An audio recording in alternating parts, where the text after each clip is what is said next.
Hello students, আমি Nitish sir জ্ঞানজ্যোতি coaching সেন্টারের পক্ষ থেকে তোমাদের প্রত্যেককে জানাই আরও একবার স্বাগত।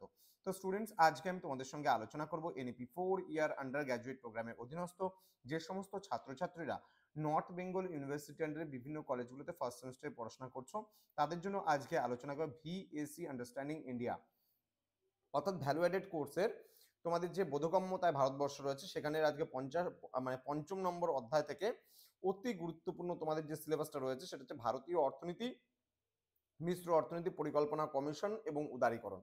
তো আজকের এই ক্লাসটা শুধুমাত্র মিশ্র অর্থনীতির ওপরে যে এমসিকিউ প্রশ্নগুলো আছে, অর্থাৎ মিক্সড ইকোনমি থেকে এমসিকিউ প্রশ্ন নিয়ে কিন্তু আলোচনা করব।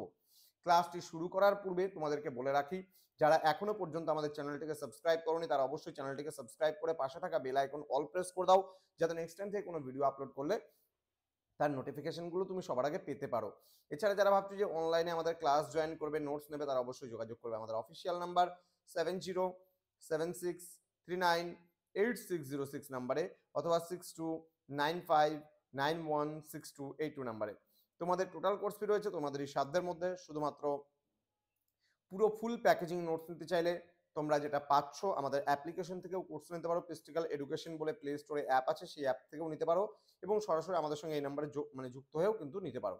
চলো শুরু করছি আজকের ক্লাসটা মিশ্র অর্থনীতি বা মিক্সড ইকোনমি থেকে অতি গুরুত্বপূর্ণ এমসিকিউ প্রশ্নগুলো। প্রথম প্রশ্ন, ভারতের অর্থনীতি কি ধরনের অর্থনীতি? এটা হবে উত্তর হবে মিশ্র অর্থনীতি, কিন্তু হ্যাঁ এখানে উত্তর আমি দিয়ে রেখেছি মিশ্র। দেন বলছে মিশ্র অর্থনীতি বলতে কি বোঝায়? বলছে মিশ্র অর্থনীতি বলতে কি বোঝায়, এখানে সরকারি ও বেসরকারি উদ্যোগের সহাবস্থানকে বলা হয় মিশ্র অর্থনীতি। পরবর্তী প্রশ্নে আমরা চলে আসবো। পরবর্তী প্রশ্ন বলেছে 3 নম্বর প্রশ্ন, ভারতীয় অর্থনীতিতে মিশ্র অর্থনীতির ধারণাটি কোন পঞ্চবার্ষিকী পরিকল্পনার সময় গৃহীত হয়েছিল? এটা হবে দ্বিতীয় পঞ্চবার্ষিকী পরিকল্পনার সময় কিন্তু এই মিশ্র অর্থনীতির ধারণাটি গৃহীত হয়েছিল। নেক্সট বলছে মিশ্র অর্থনীতির প্রধান বৈশিষ্ট্য কি? উত্তর হবে ব্যক্তিগত ও রাষ্ট্রীয় মালিকানার সহাবস্থান। নেক্সট রয়েছে মিশ্র অর্থনীতিতে সরকার কোন ক্ষেত্রগুলিতে হস্তক্ষেপ করে?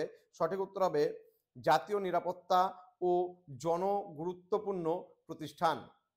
নেক্সট রয়েছে পরবর্তী প্রশ্ন 6 নম্বর প্রশ্ন বলেছে ভারতের মিশ্র অর্থনীতির কাঠামোতে কোনটির গুরুত্ব বেশি ছিল? উত্তর হবে সরকারি ক্ষেত্রের গুরুত্ব বেশি ছিল।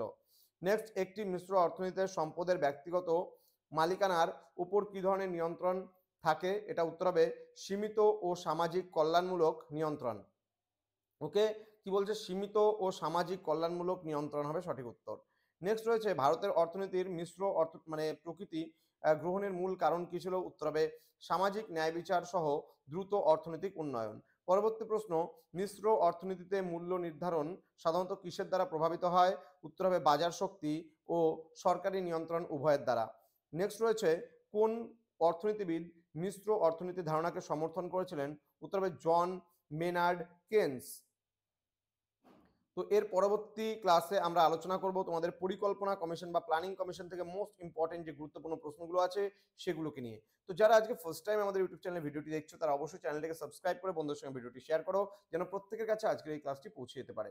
এছাড়া তোমরা অনলাইনে আমাদের ক্লাস করতে চাইলে, নোটসপত্র সমস্ত সাবজেক্টে নিতে চাইলে যোগাযোগ করবে আমাদের এই অফিসিয়াল নাম্বার কিন্তু 7076398606 এবং 6295916282 নাম্বারে।